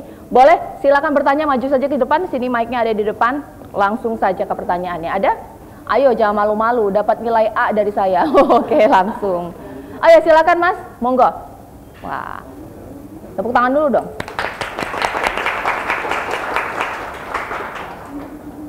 Baik, boleh namanya, pertanyaannya kepada siapa, dan pertanyaannya singkat. Baik, terima kasih atas kesempatannya. Perkenalkan, nama saya Hepri Bobiandi. Saya mahasiswa dari Politeknik Kelapa Sawit Citra Widya Edukasi. Ingin bertanya kepada narasumber, bagaimana cara terbaik untuk mendukung dari berkelanjutan kelapa sawit? Apa yang bisa kami lakukan sebagai mahasiswa untuk mendukung selain dari menyebarkan isu-isu positif terkait kelapa sawit? Adakah wadah atau organisasi yang bisa menampung aspirasi atau inovasi dari kami? Terima kasih. Iya, baik, terima kasih. Ini jadi pertanyaan saya juga, berat ya. Kadang-kadang orang yang campaign mengenai lingkungan sebenarnya nggak melakukan apa-apa untuk lingkungan itu ya. Susah juga, nggak nanam pohon di rumahnya, memakai produk-produk yang sebenarnya juga tidak ramah lingkungan. Nah, pertanyaan dari mahasiswa mungkin dijawab oleh narasumber. Kalaulah saat ini mahasiswa atau masyarakat sudah mau nih bantu untuk sawit berkelanjutan, kira-kira bentuk langkah konkret apa sih yang dibutuhkan mungkin dari kita sudut pandang biodiesel ini sendiri? Kalau dari mahasiswa sebenarnya saya juga suka nih. Saya baru tahu ada wadah namanya generasi sawit. Mungkin dari generasi sawit ini PR generasi sawit juga nih, supaya lebih banyak followersnya, supaya kenapa banyak followers? Karena supaya bisa sama-sama kita tuh menyebarkan isu-isu yang tidak lagi negatif tapi positif. Kalau generasi saya dan lebih tua dari saya itu ngomongnya bahasanya sudah berbeda. Kalau dengan sesama itu masuknya tuh lebih mudah dan bahasanya juga lebih milenial lah kalau sekarang. Dan juga kedepannya karena tadi dari LPP kelapa sawit ya.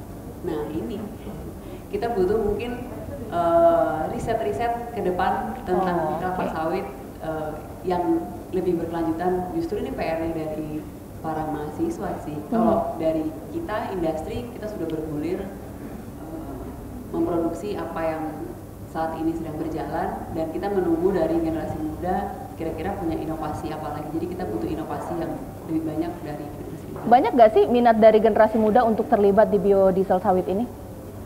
Cukup banyak sih, terutama di 1-2 tahun ini ya. Karena mungkin kita juga baru, industri ini masih barulah, kita baru benar-benar lahir itu di 2006, sekitar 2008. Dan saya sendiri juga baru mengenal biodiesel itu juga baru sekitar 5 tahun, 6 tahun. Oke. Kalau dari Mas Jono sendiri nih bagaimana? Karena tantangan terberat dari Indonesia saat ini selain dalam hal regulasi internasional, kampanye adalah untuk menghasilkan sawit yang berkualitas baik nih. Kalau ada pertanyaan ini, saya sebagai mahasiswa bisa sumbang saran atau mungkin kegiatan atau mungkin hal konkret apa ini? Boleh dijawab. Baik, terima kasih Mbak. Ini dari Bro siapa tadi namanya Mbak? Bobby, Mas Bobby. Bobby, dari Poltek CWE ya? Iya. Poltek CWE ini salah satu hal yang ini juga di kampus unggulan saya nih dalam mendukung kelapa sawit. Saya waktu itu pernah memberikan kuliah umum ke Poltek CWE tahun lalu untuk penerimaan mahasiswa baru. Kalau boleh tahu ini Bro, ikut beasiswa BPDPKS atau mandiri nih? Karena Poltek CWE itu menjadi salah satu kampus untuk penerimaan beasiswa dari Badan Pengelola Dana Perkebunan Kelapa Sawit di Indonesia. Dari itu programnya setiap tahun ada penerimaan di CWE juga. Tahun ini berangkat penguasa 32 orang ke Poltek CWE. Nah, luar biasa. Jadi untuk teman-teman mahasiswa, apa yang bisa kita lakukan? Salah satu hal yang paling konkret yang bisa kita lakukan adalah menjadi digital campaigner. Kita semua punya handphone masing-masing, punya sosial media masing-masing. Apalagi teman-teman yang kuliah secara langsung di Politeknik Kelapa Sawit atau yang tidak secara langsung. Kita sebagai orang Indonesia, itu yang seperti saya sampaikan tadi di awal, kita harus berbangga hati bahwa kelapa sawit itu menjadi emas hijau, primadona bukan hanya Indonesia tapi seluruh dunia. Semua orang iri. Kita yang namanya semakin tinggi, tentu angin semakin berhembus tinggi. Nah, kita lah sebagai generasi muda harus memperkuat akar-akar dari pohon itu tadi, sehingga kelapa sawit itu kan jadi semakin kuat, semakin kokoh. Jadi kita harus menginfokan, bukan positif campaign, tapi fact campaign. Karena fact campaign tentang kelapa sawit adalah hal yang positif. Itu menjadi salah satu kunci. Nah, jadi kita harus menjadi digital campaigner. Dan untuk teman-teman mahasiswa pun juga, kita harus berusaha belajar saat ini di bangku kuliah untuk memahami bagaimana teknik pengelolaan kelapa sawit yang lebih baik, meningkatkan produktivitas hektar petani kelapa sawit khususnya, karena di generasi pertama yang mereka tahu, yang orang tua kita tahu adalah menanam, merawat, memanen. Nah, sekarang kita di generasi kedua, kita harus mengetahui bagaimana cara pengelolaan keuangan, pengelolaan pembibitan, pengelolaan pemupukan, sehingga meningkatkan pendapatan, meningkatkan yield per hektar, dan juga dapat meningkatkan kesejahteraan. Nah itu, karena kita sebagai mahasiswa tentu pola pikir kita jauh lebih maju dibandingkan generasi sebelumnya.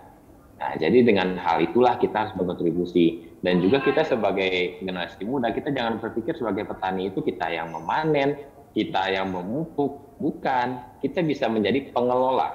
Maka itu tadi saya bilang bahwa menjadi petani kelapa sawit itu hebat. Karena kita menjadi entrepreneur, menjadi pengusaha, mengelola aset. Gitu. Nah, di sana luar biasanya dari teman-teman yang harus kita lakukan secara bersama. Bahwa kita harus menjadi positif campaigner pada kelapa sawit. Itu mungkin Mbak, terima kasih. Baik, terima kasih Mas Jono Albar Burhan yang merupakan petani milenial sekaligus pengurus DPP Apkasindo. Boleh kemudian melanjutkan kegiatan di hari ini. Tapi saya masih mau tanya nih kepada teman-teman saya di sini. Mungkin dari Mbak Francisca sendiri. Mahasiswa nanya, kita bisa bantu apa? Apa yang kemudian bisa dijawab? Kalau saya, jawaban saya hampir mirip ya dengan Bapak Jono. Pak Jono? Oke, jadi yang pertama, ayo bantu di sosmed. Gitu, karena saya tadi udah bilang kan langsung dikerubungin gitu, butuh teman ya. Itu satu. Terus yang kedua, ini sawit ini kalau kita mau menjawab isu deforestasi, maka produksi harus kita naikkan. Itu kesempatan untuk kita teman-teman. Satu, kenapa kita terlalu banyak diserang negatif? Karena kita juga kurang belajar tanaman kita sendiri. Iya.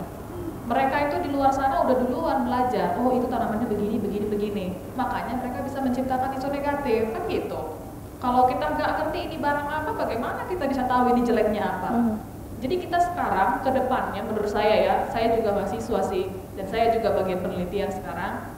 Tugas kita, mari kita cari lebih dalam lagi tentang sawit ini, supaya produksi naik. Kalau produksi naik dengan kebun yang ada sekarang, perlu nggak kita potong pohon lagi?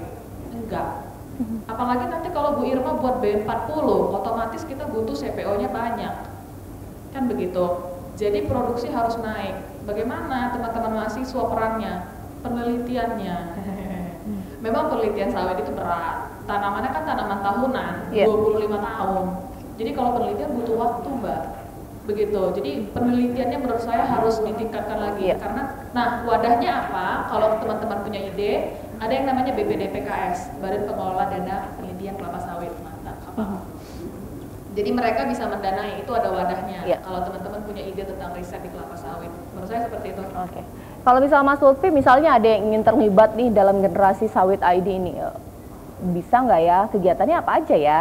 Ya sebenarnya ini bakalan kita terus gaungkan ya, kegiatan sosialisasi yang berkaitan dengan industri perkelapa sawitan gitu. Karena memang ini tuh jadi faktor yang sangat penting banget gitu ke depannya untuk menopang kestabilan terutama ya kestabilan permedsosan di Indonesia ya, karena emang isu perkelapa sawitan dari LSM khususnya dari saya sebut namanya dari Greenpeace itu kan emang udah jadi keras banget gitu, dan kita juga perlu menstabilkan itu supaya memang nantinya tetap teredukasi dengan baik bagi generasi-generasi muda yang memang ingin berkecimpung di industri perkelapa sawitan gitu. Dan juga memang kalau boleh bilang banyak juga teman-teman kita satu komunitas yang memang udah sering sharing tentang industri perkelapa sawitan, banyak produk-produk turunan atau bahkan produk limbah yang memang bisa dimanfaatkan gitu untuk kita jual belikan gitu. Salah satunya ada cangkang, ada bungkil dan lain sebagainya. Itu kan sebenarnya produk yang bisa dibilang limbah gitu, tapi bisa diolah kembali oleh sawit sehingga menghasilkan nilai ekonomi yang bisa dijual belikan, dan itu demand-nya tinggi banget gitu, dan nggak sedikit anak-anak muda, generasi muda yang memang main atau bergerak untuk memainkan sektor tersebut gitu. Jadi memang sudah ada sinergi antara generasi muda yang memang tertarik untuk berbisnis kelapa sawit disinergikan dengan petani-petani lokal yang memang punya supply-nya gitu. Nah itu sebenarnya udah dipertemukan lah antara petani daerah dan juga orang-orang yang memang generasi muda yang memang tertarik gitu. Dan komunitas ini pun nantinya ke depannya pasti bakalan terus memberikan informasi tentang apapun itu ya. Tapi yang paling utama adalah meluruskan perspektif negatif yang ada saat ini. Langsung diajak ikut terlibat ya. Baik, sekarang saya buka lagi ya pertanyaan. Ada pertanyaan, boleh kemudian langsung ke depan. Oke, silakan Mas. Ya. Baik, ini makin siang kita semakin banyak ini mendapat pertanyaan. Boleh disebutkan namanya Mas, pertanyaannya kepada siapa dan pertanyaannya. Baik, terima kasih. Sebelumnya perkenalkan, nama saya Gio dari Politeknik Kelapa Sawit Citra Widya Edukasi. Sebelumnya saya merupakan salah satu mahasiswa yang bisa berkuliah atas berkat dari manfaat kelapa sawit. Ya, jadi saya bisa dibilang saya adalah orang-orang yang pro dengan sawit seperti itu. Sawit banget gitu loh ya. Oke, lanjut. Iya, tadi saya simak dari awal sudah dijelaskan terkait dengan wadah untuk generasi muda tentang kelapa sawit. Nah, mungkin yang menjadi problem untuk kita mahasiswa itu kekuatan pendapat dan mental. Nah, untuk aktivis-aktivis sawit yang ada di depan ini nih, gimana sih tips dan trik untuk kita nih generasi muda meningkatkan mental dan pendapat kita bahwa kita itu orang-orang yang pro dengan kelapa sawit gitu. Jadi harapannya ketika ada orang yang kontra dengan kita tuh mampu memberikan jawaban dari kontranya mereka. Seperti itu. Terima kasih. Baik. Terima kasih Mas Gio. Waduh, biar gak drop say kayak gitu ya. Mungkin saya ke Mbak Irma dulu. Mbak, pasti nggak mudah ya Mbak Irma ketika diminta dari Aprobi sendiri untuk menjadi perwakilan baik mancanegara atau mungkin di sini declare biodiesel sawit. Pasti ada lah ya pandangan-pandangan yang aneh. Itu gimana cara memaintain emosi terus? Aku punya data, aku tidak salah, aku benar, bagaimana? Iya sih. Jadi apalagi kalau ketika kita lagi pameran contohnya ke Eropa ya. Waduh.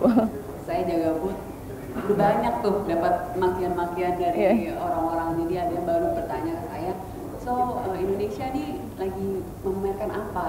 Oh ternyata kita bikin biodiesel, ini ramah lingkungan. Dari apa? Dari kelapa sawit. Langsung negatif. Langsung. Kenapa kamu membudidayakan kelapa sawit? Kelapa sawit itu negatif, kelapa sawit itu menyebabkan ini, itu, ini, tadi sudah disebutkan semua nanti sekarang. Udah langsung negatif. Oke, saya nggak mau dengar. Dan itu sudah berkali-kali seperti itu. Tapi tadi, gimana cara kita menguatkan mental? Ya, kita mesti banyak belajar, banyak baca untuk menguatkan supaya kita memiliki data-data bahwa memang tidak hanya mitos bahwa kelapa sawit itu baik, tapi memang kelapa sawit itu memiliki banyak keuntungan dan manfaat baik untuk Indonesia maupun untuk dunia. Nah, kita harus memperkaya diri kita sendiri dulu sih, supaya kita dapat menyebarkan lebih banyak lagi informasi yang positif. Jadi tadi seperti disebutkan oleh Pak Jono ya, kita bukan kampanye positif, tapi kampanye fakta. Jadi kita memperkaya fakta-fakta dalam diri kita dan membagikan fakta-fakta aja yang memang nyatanya adalah positif. Itu kan tidak bisa disangka lagi. Kalau dari Mbak Francisca, karena mungkin jangan-jangan ada mahasiswa yang takut salah ini kasih statement, takut salah ini membela gitu karena nggak terlalu banyak tahu. Saya pengalaman itu, saya share di IG positif sawit, terus ada teman saya manusia biasa, kita semua manusia biasa ya, tapi dia lebih biasa lagi lah tentang sawit. Ternyata dia berantem sama orang asing tentang sawit, dia dukung sawit, dia mulai berani. Mentok, dia mundur sebentar, dia DM saya, screenshot terus komennya, terus dia bilang, sis kalau ini jawabnya apa? Katanya gitu kan. Itu paling sering saya temukan. Memang satu benar, Mbak Irma belajar. Tapi kalau engkau merasa capek lah belajar, tapi benar Mbak, sawit ini complicated. Karena terlalu banyak isunya, jadi belajarnya itu dari ujung sampai ujung. Saya itu orang ilmu tanah, tapi belajar hukum gara-gara sawit ini. Jadi saran saya, kalaupun kau merasa capek belajar, anak sekarang kan senangnya nonton YouTube. Di YouTube tuh ada podcast, namanya Togar Podcast, sedikit saya promosi ya. Itu juga membahas tentang isu-isu sawit. Di situ nanti kamu bisa cek banyak narsum, orang kehutanan, orang kesehatan, Mbak Irma juga ada ya di situ ya. Kemudian dosen-dosen lain masalah gambut, semua isu ada di situ. Itu istilahnya dapus kalau sebut mahasiswa. Saya sering bilang itu dapus saya. Itu caranya. Satu, cek ke situ. Kedua, kalau kau masih merasa kurang cukup datamu, cari orang yang kira-kira bisa menjawab itu. Kayak dia dilakukan teman saya. Dia mundur sebentar, dia tanya ke saya di DM, sis ini jawabnya apa? Ini jawabnya ini, gini gitu. Karena memang itu benar, kayak aku mau bela, tapi aku nggak tahu banyak. Iya benar. Karena kan kayak saya ini bisa dibilang, saya udah bilang ya, dari hukumnya sampai hukum kehutanan, sampai pertanahan, sampai tanaman sawit itu saya udah cari semua. Ini jawabannya ini jawabannya ini gitu. Intinya bahwa belajar itu juga proses ya, tapi memulai itu juga jadi opsi ya. Memulai adalah langkah besar loh. Betul. Saya waktu ngeliat teman saya ngirim screenshot dia komen melawan orang asing itu saya mau nangis. Ya kayak Tuhan ada gunanya. Saya melawan diri sendiri aja nggak mampu, apalagi orang asing ya. Oke, kalau Mas Lutfi nih, seberapa butuh bantuan dari teman-teman yang sudah mau ini terlibat untuk bersama-sama untuk menjadikan kampanye fakta ini tadi? Kalau ditanya seberapa butuh ya sangat butuh. Waduh. Gitu. Karena kan kita juga harus satu suara lah dalam menggerakkan ini. Kita sebagai generasi muda harus menjadi motor untuk terciptanya industri sawit yang berkelanjutan gitu. Untuk itu mungkin pemahaman dasar sampai yang komprehensif itu perlu dibekali, karena ketika ada argumentasi dari siapapun yang mengatasnamakan bahwa sawit itu negatif, bahwa sawit itu buruk, kita bisa bergain position bahwa fakta yang sebenarnya itu tidak sesuai gitu. Kita juga bisa membuktikan secara data maupun fakta ketika kita memiliki ilmu yang kuat. Ibaratnya kalau jadi saya teringat ya, netizen Indonesia ditakuti. Coba kalau semuanya pro sawit, gempar dunia ya. Oke, ini sekarang saya lagi buka lagi nih pertanyaan. Jika ada pertanyaan boleh kemudian langsung. Wah, baik, silakan Mbak. Boleh ke depan. Sudah green ya.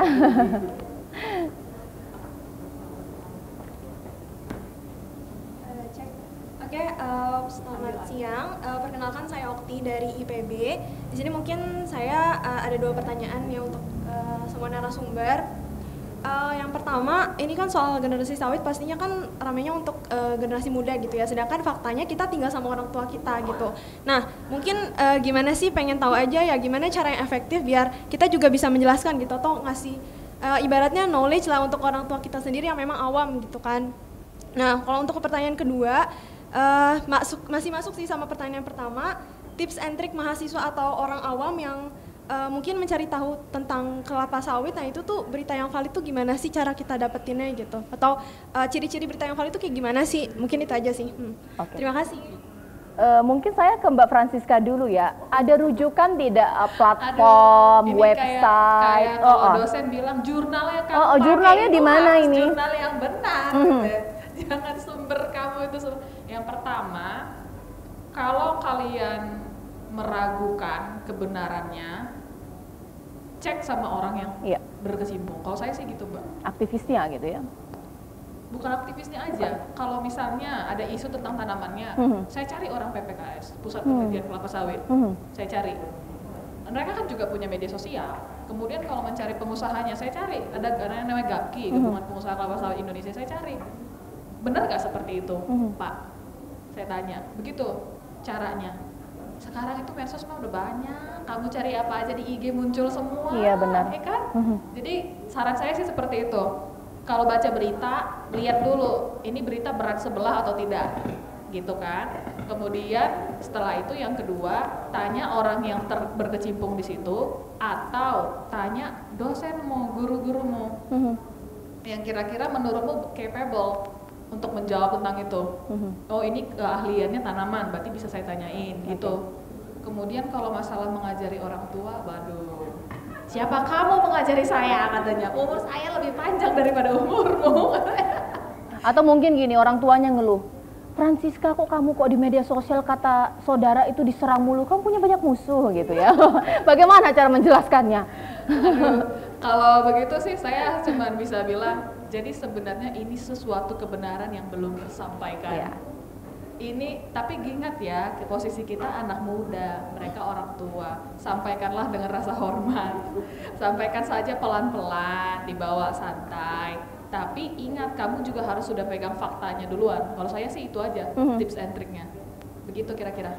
Kalau Mas Lutfi ini sendiri, bisa jadi kalau misalnya anak-anak muda di sini izin ini, "Ma, aku mau ke kebun sawit." Ngapain, Nak?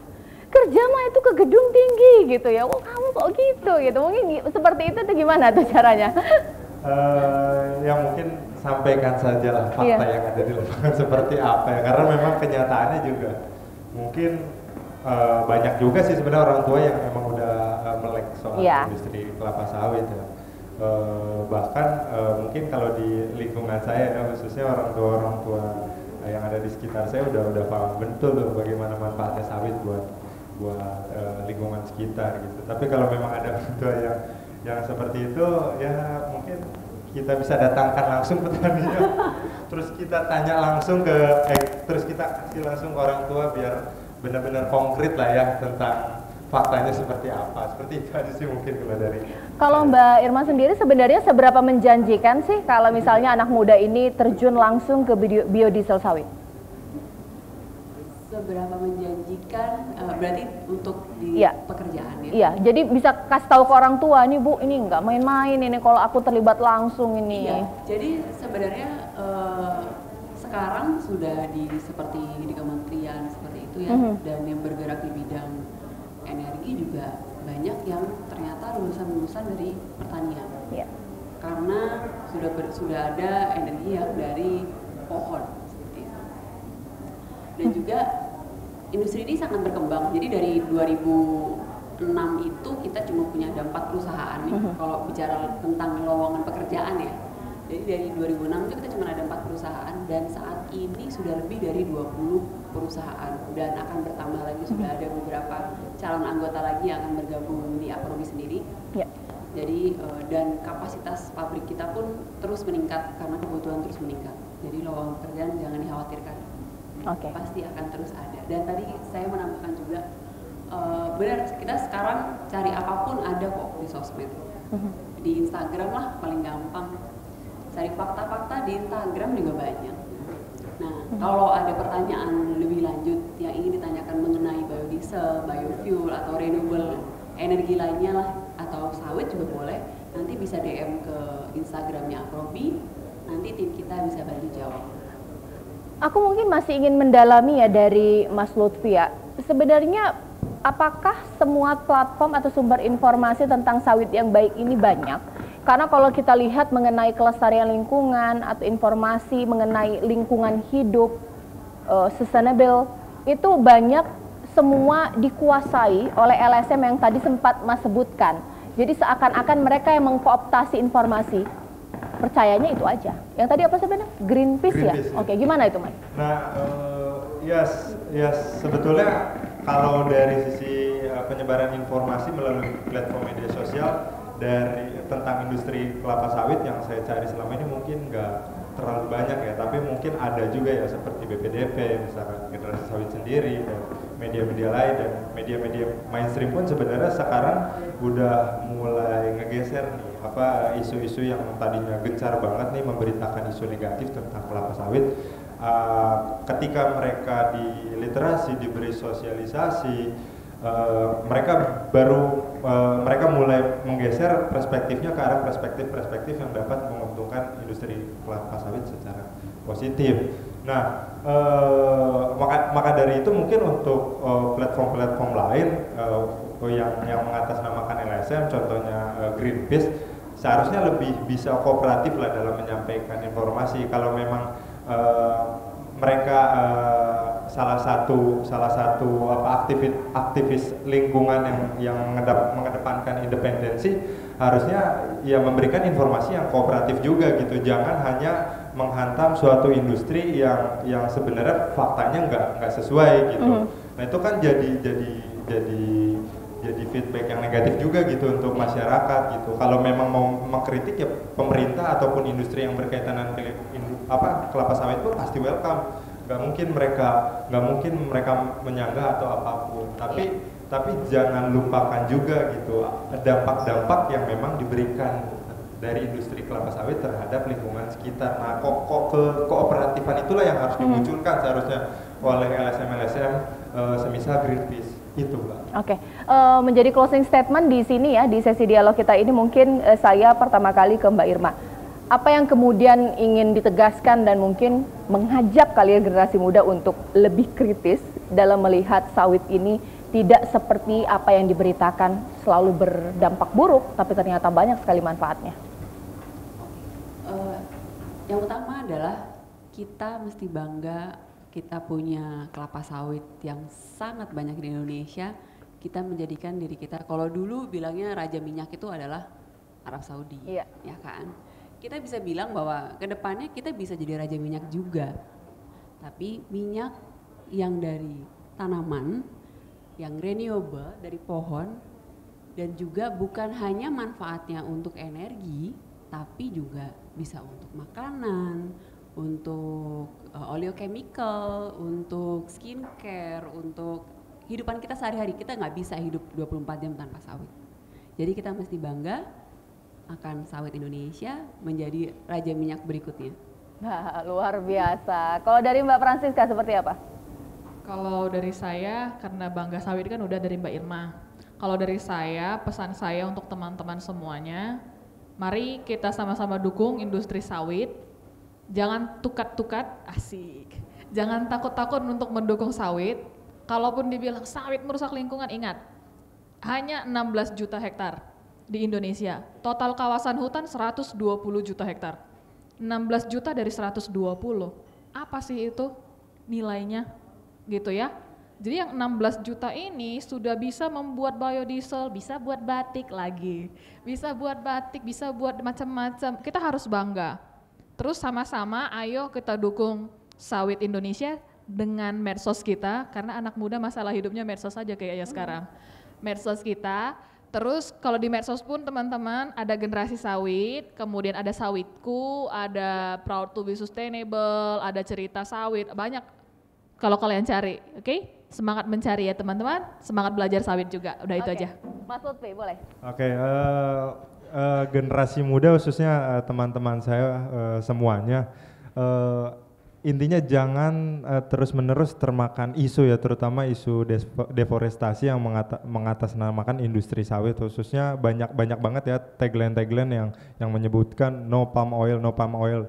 Kalau menurut saya itu hanya menghambat kemandirian Indonesia adalah khususnya dari Mbak Irma ya, kemandirian energi. Kalau misalkan sampai nantinya kita tergerus oleh isu-isu negatif lah, jangan sampai kayak gitu. Nanti kedepannya kita terus sosialisasi, terus komunikasi sama belajar bareng lah untuk sama-sama kita ketahui tentang dampak kelapa sawit ke depannya. Mudah-mudahan ini jadi wadah juga, jadi wadah pertemuan, jadi wadah silaturahmi dan komunitas antara kita, Mbak Francisca dan juga Mbak Irma untuk terus mengedepankan industri sawit yang berkelanjutan supaya kita semua terliterasi dengan baik melalui konten-konten yang ada di generasi sawit saat ini. Iya, baik. Terima kasih Mas Lutfi. Mungkin saya akan menghindari untuk memberikan kesimpulan karena semua ini sangat bergantung bagaimana teman-teman di sini, adik-adik sekalian, para pemirsa untuk melihat secara kritis yang bukan hanya subjektif, tapi kritik yang objektif. Kalau kita melihat bahwa ada sebuah LSM dengan kampanyenya, dilihat dulu apakah benar demikian atau jangan-jangan ada hal di balik itu. Proteksionisme dengan campaign mengenai lingkungan hidup. Kalau kita lihat dari industri sawit ternyata dari seluruh narasumber saya banyak sekali menghasilkan data bahkan juga pengalaman tentang manfaat yang sangat baik dari keberadaan sawit, bahkan juga biodiesel, dari pemanfaatan ekonomi, kemandirian energi, bahkan membantah semuanya praktik-praktik yang dikatakan tidak baik mengenai pekerja anak, mengenai meminggirkan petani lokal. Ternyata itu tidak ada semuanya. Itu bohong, seperti itu ya. Baik, terima kasih kepada seluruh narasumber saya, mulai dari Mbak Irma di sini yang merupakan Ketua Bidang Pemasaran Aprobi, Mbak Francisca, pegiat lingkungan, bahkan juga Mas Lutfi Karisma, Koordinator Komunitas Generasi Sawit ID. Terima kasih juga tadi sudah ada Mas Jono Albar Burhan, petani milenial dan juga pengurus DPP Apkasindo. Terima kasih juga dong kepada generasi sawit yang sudah menyaksikan acara hari ini di Gen Sawit Corner. Sekali lagi saya mengajak kepada seluruh pemirsa, mahasiswa dan juga para hadirin sekalian, kita bisa kalau bersama sajikan fakta untuk sawit Indonesia. Saya Caca Anissa, terima kasih. Sampai jumpa.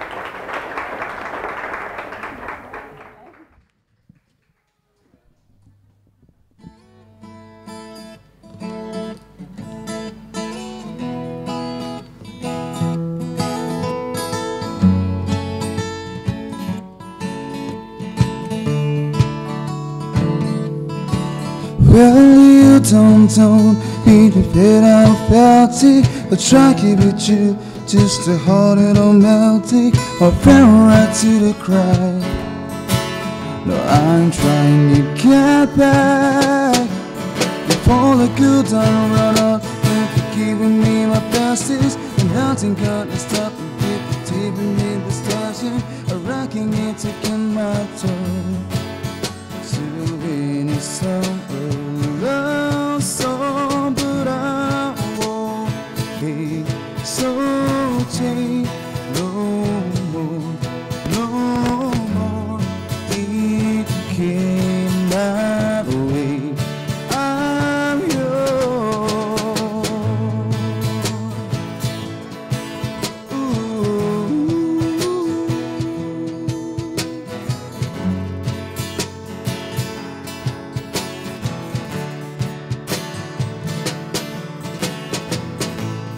Open your mind to see like me. Open your planet and you're free. Look into your heart and you find love, love, love, love. Listen to the music of the moment, people dance and sing. We just one big family. It is a God-forsaken right to be a love, love, love, love, love. So I won't be so take no more, no more. It cannot wait. I'm yours. There's a need to complicate. I try teach you. This is our fate. I'm yours.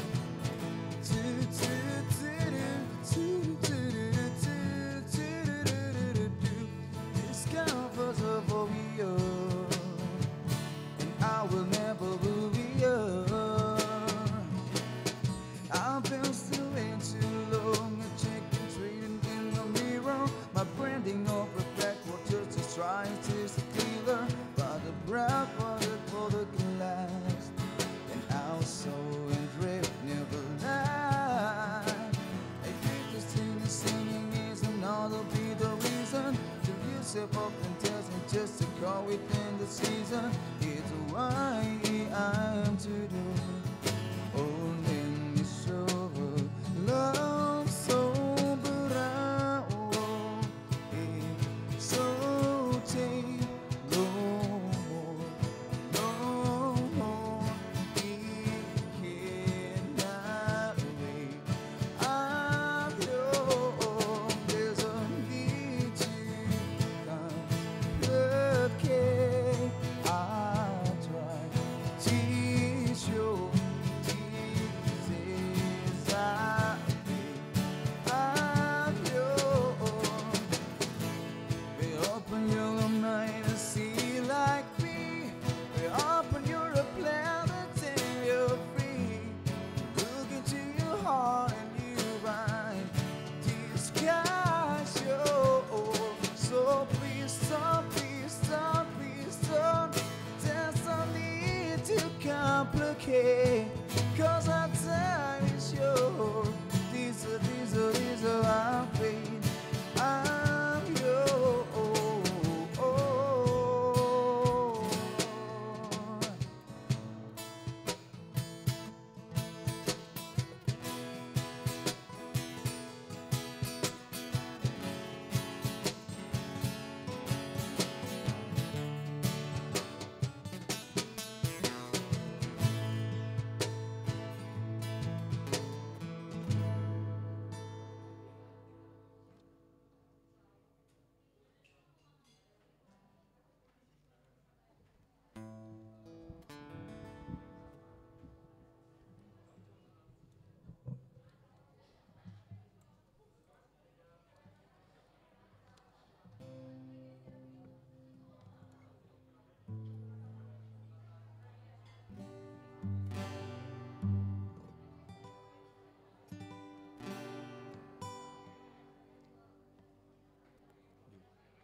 to the party,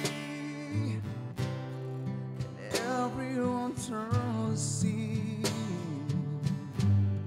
this beautiful lady that's walking around with me. And then she asks me, do you feel alright? And I say yes, you're the wonderful tonight. I feel wonderful because I see the love like in your eyes. And the wonder of the world is that you just don't realize as I love you.